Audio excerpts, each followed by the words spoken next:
From the leading edge of new discoveries to the front lines of disasters, from family safety and security to the limits of exploration on this planet and of other worlds, and to virtually every part of our daily lives, radio communications continues to find new ways to make the impossible possible, benefiting human society in the most remarkable ways. Amateur radio, also called ham radio, opens a door making it easy for anyone to learn, use, and discover the power and possibilities of radio communications. Just for example, amateur radio can provide the ability to experiment, design, and build on the latest communication technologies, or simply a way to meet and enjoy new friends.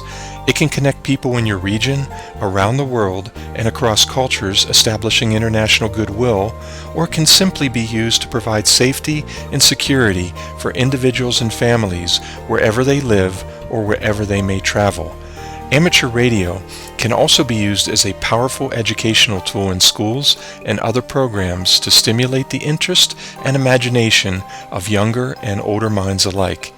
Even when the power's out and the internet, television, landlines, and cell phones all go down, amateur radio can easily provide the capability to communicate across the street, around the world, and even into space.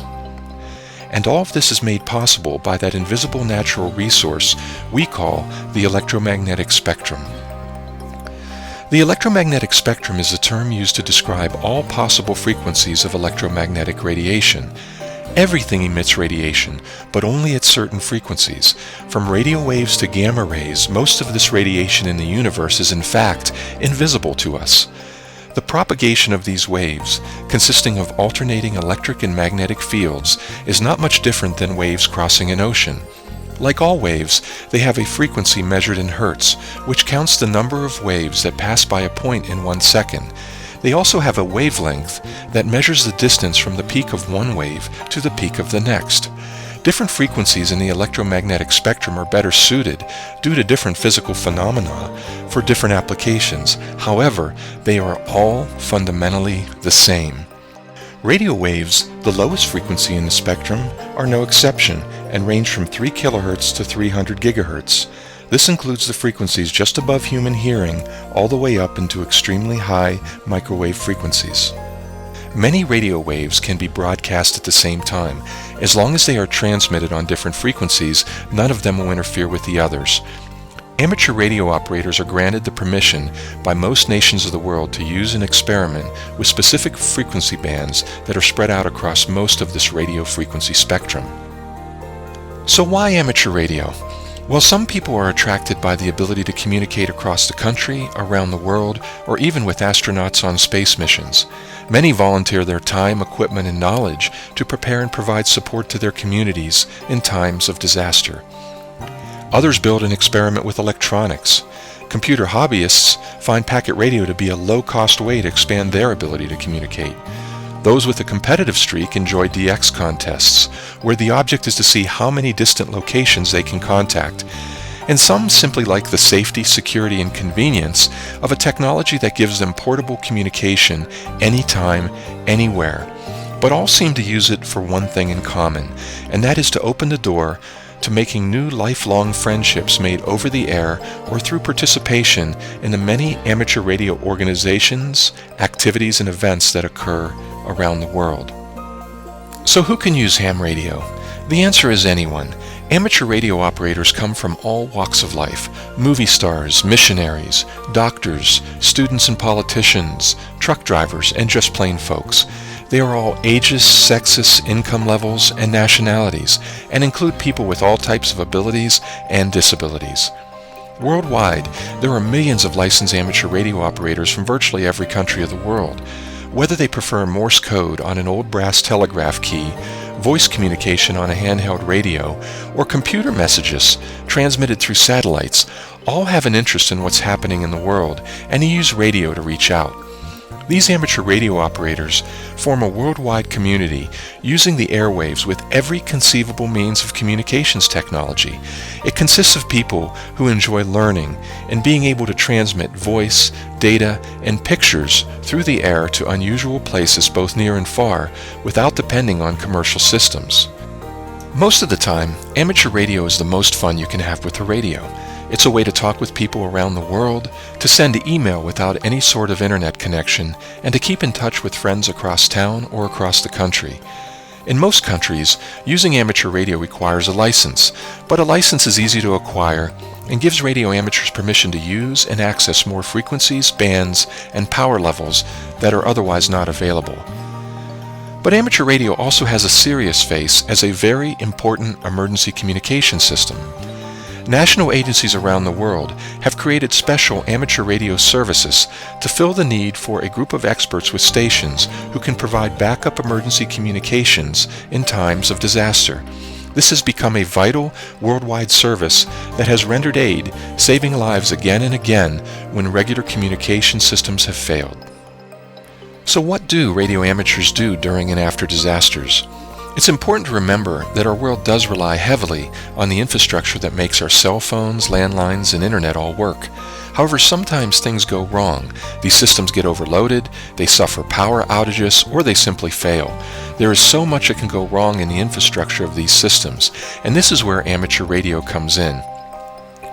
Amateur radio operators are most likely to be active after man-made or natural disasters that damage these lines of communications due to power outages and destruction of telephone, cellular, internet, and other infrastructure-dependent systems.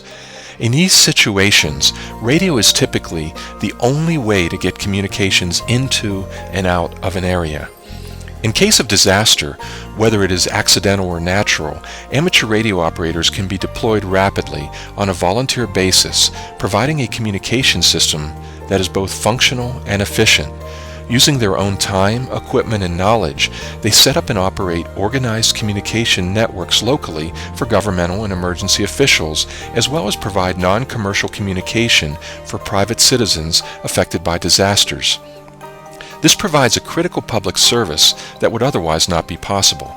In many cases, it is the amateur radio operators that are the first to respond to disasters, providing primary or supplemental communications as emergency response services set up camps and command posts and get organized. In these situations, radio amateurs also regularly provide the capabilities for the emergency response crews to reach home. These volunteer radio amateurs are constantly working to ensure they are always ready for disasters before they occur. They regularly maintain their own emergency communication systems, maintain and manage remote repeater networks, and design and implement new communication stations as needed. They also manage and regularly practice emergency communications in organized communication traffic nets and in exciting and educational events called field days. Field days have been proven to be a great way to test emergency communications operation, assure radio operators can be deployed rapidly in response to a disaster, and to ensure that reliable communications can be made using only emergency resources. You will also see radio amateurs making themselves available to provide public safety during parades, fairs, and many other special events. They do this typically to provide a community service, and of course it's fun, but it also helps them maintain their own radio skills and emergency preparedness.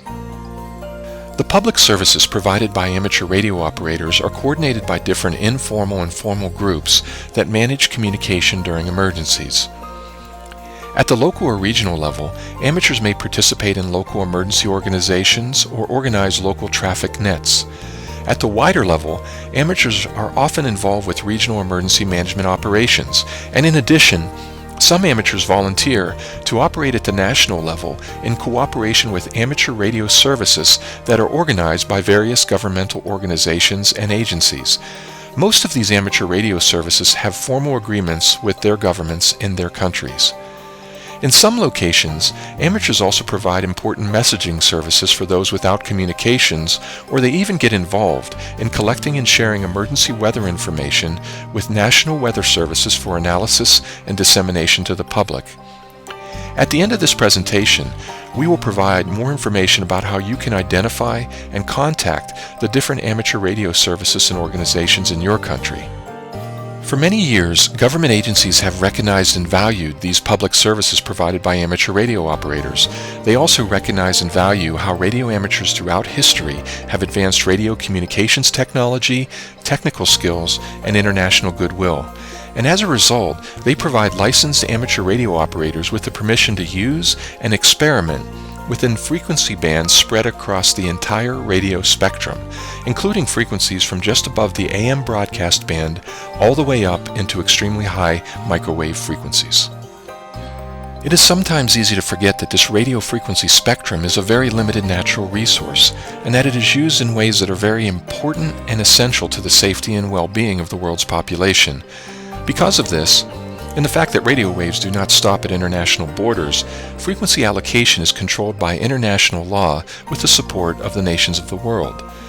The International Telecommunication Union, the ITU, oversees how much radio spectrum is set aside for amateur radio transmissions.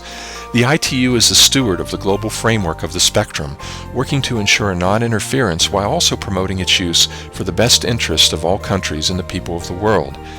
Individual amateur stations are free to use any frequency within authorized frequency ranges, which may vary by country and the class of the station license holder. The modes and types of allocations within each range of frequencies is called a band plan, and may be set by international agreements, national regulations, and also by agreements between amateur radio operators. National authorities regulate the amateur usage of these radio bands, and some bands may not be available or may have restrictions on usage in certain countries or region of the world. For amateur radio bands that differ by region, international agreements define permissions and restrictions for their use. So what can we do with amateur radio? Well, the number of ways that amateur radio operators are able to communicate is perhaps limited only by the imagination, but here are some of the most common methods that you might see radio amateurs use today. Amateur radio operators can communicate using voice in many ways, across many different types of modulation and protocols. They also use an experiment with digital data. For example, for text and data, Morse code is still widely used. Packet, radio teletype, and PSK are also other ways to communicate, and even faster transmissions are being developed using methods which can send almost any form of digital data. Many also use television to send pictures over the air. The most popular modes of communication for video include amateur television, slow scan television, and facsimile. Some amateurs even experiment and develop and test their own new modes of communications, and others choose to design and build their own antenna systems and other radio system components. There is a lot of freedom in the use of these radio frequencies, and amateur radio operators seem to always find new and creative ways to combine these for special activities. A few examples include long-range radio remote control, which might include controlling model planes, boats, cars, helicopters, trucks, and tanks over great distances. Earth-Moon-Earth communications, also known as moon bounce, which is a radio communication technique that reflects signals off the moon to reach distant Earth-based receivers. Internet relay linking, which is a project that links amateur radio stations around the world using voice over internet, establishing a system using both radio and internet links for communications. Low transmitter power, or QRP, an activity that challenges operators to transmit at the lowest possible power levels while also aiming to maximize one's effective range. The launching of high-altitude repeaters in observatories, typically using balloons to lift amateur radio equipment of all types high into the atmosphere for many different types of uses and experiments. And OSCAR, an abbreviation for Orbital Satellite Carrying Amateur Radio, made up of satellites in space that can be used for free by licensed amateur radio operators for voice, data, and other methods of communications. In the world of amateur radio, these capabilities are all accessible by amateurs. The only limit is the imagination, and there truly is something for everyone. People's fascination and interest in ham radio is something that also naturally spans languages and cultures, as well as geographical and political borders. This is yet another reason why you will find radio amateurs in virtually every country. Through worldwide communications and events, amateur radio inherently promotes cultural awareness, cultural understanding, and international goodwill. This creates the opportunities to make friends in any corner of the world, to practice a new language, or to learn about foreign customs and lifestyles. And learning is something that I believe is one of the most important aspects of amateur radio. It seems to easily capture the interest and enhance the creativity of young people. It also creates tremendous opportunities in so many academic fields and so many areas of learning. And it does all of this by bringing to life the science and teamwork that makes learning more exciting.